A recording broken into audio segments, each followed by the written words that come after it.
तो चलिए सुमित्रा नंदन पंत के बारे में बात कर लेते हैं। 1900 में सीधे एकदम साफ-सुथरा 1900 में ये पैदा हुए थे दोस्तों, बाकी कुछ याद नहीं करना है। 1977 तक ये रहे थे, 1977 तक 1900 में सुमित्रा नंदन पंत। ज्यों पंत की बात आए 1900 याद कर लेना बस, बाकी कुछ नहीं याद करना है। 20 मई को, कब? 20 मई को 1900 में अल्मोड़ा उत्तराखंड में ये पैदा हुए थे। कहाँ हुए थे? उत्तराखंड। अब देखिए, अभी तक बिहार की बात की है हम लोग रामधारी सिंह दिनकर के बारे में, तो अब हम लोग आ गए सुमित्रा नंदन पंत में, उत्तराखंड में आ गए। ठीक है, अल्मोड़ा, अल्मोड़ा याद रखना आप लोग, अल्मोड़ा में उत्तराखंड में पैदा हुए थे 20 मई को। कब? 20 मई को, ठीक है, 1900 में। अब देखिए 20 मई 1900 में ये पैदा हुए, इनकी मुख्य कृतियाँ क्या थी? अब 20 मई नहीं याद रहे तब भी 1900 याद कर लेना आप लोग। और मई क्यों नहीं याद रहेगा?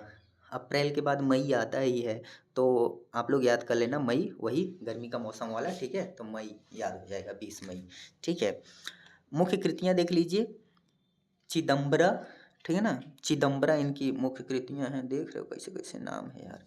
चिदम्बरा बनरा से याद कर लेना आप लोग, ठीक है ना। मुख्य कृतियाँ हैं चिदम्बरा यानी बनरा।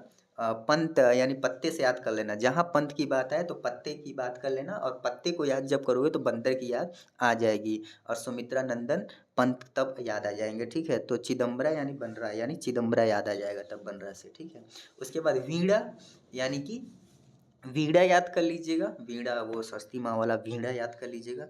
ग्रंथि याद कर लीजिएगा, ग्रंथि, ठीक है ना, ग्रंथि। उसके बाद स्वर्ण किरण।